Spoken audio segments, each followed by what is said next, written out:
Naiimbestigahan ng Makabayan Block si Pastor Apollo Kibuloy ukol sa umano'y mga paglabag ng SMNI sa kanilang prangkisa. Git ng network, walang kinalaman si Kibuloy sa mga aligasyon. Nasa frontline ng balitang yan si Marian Enriquez. The House must go after Kibuloy, who is widely known to be the owner of SMNI. Ito ang iginiit ni Gabriela Partiles Representative Arlene Brosas sa gitna ng isyu ng umano'y paglabag ng SMNI sa prangkisa nila. Ayon kay Brosas, nakaliligtas si The Kingdom of Jesus Christ Pastor Apollo Kibuloy sa violation ng network. Porque sinabi na meron na daw iba na nagmamay-ari, etc. Hindi pa natin nauungkat kung ano talaga ang role ni Kibuloy dyan sa SMNI.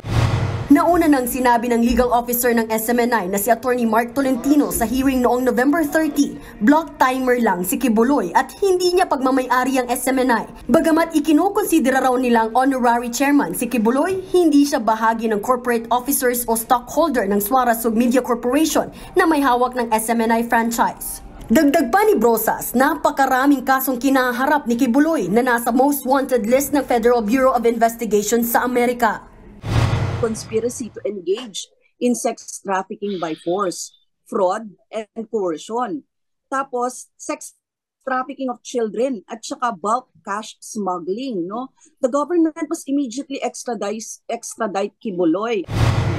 Sinusubukan pa ng News 5 na kunin ang pahayag ng SMNI. Pero sa isang panayam, sinabi ni Attorney Tolentino na walang kinalaman si Pastor Kibuloy sa investigasyon ng Kamara patungkol sa umano'y SMNI fake news na may 1.8 billion pesos na travel fund ang opisina ni House Speaker Martin Romualdez.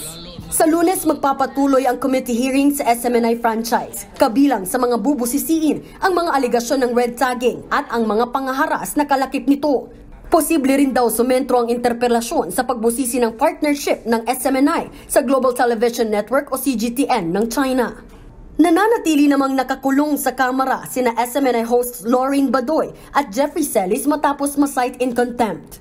Bukod dyan, sumagot na ang SMNI sa MTRCB sa hiwalay na investigasyon kaugnay sa pagbabanta ni dating Pangulong Rodrigo Duterte sa buhay ni ACT Teachers Party List Representative Franz Castro. Binanggit ng dating Pangulo ang pagbabanta sa isang programa ng network. Ayon kay Castro, hindi tumupad ang SMNI sa nauna nilang pangako sa MTRCB na hindi na mag-e-ere ng anumang pagbabanta sa network.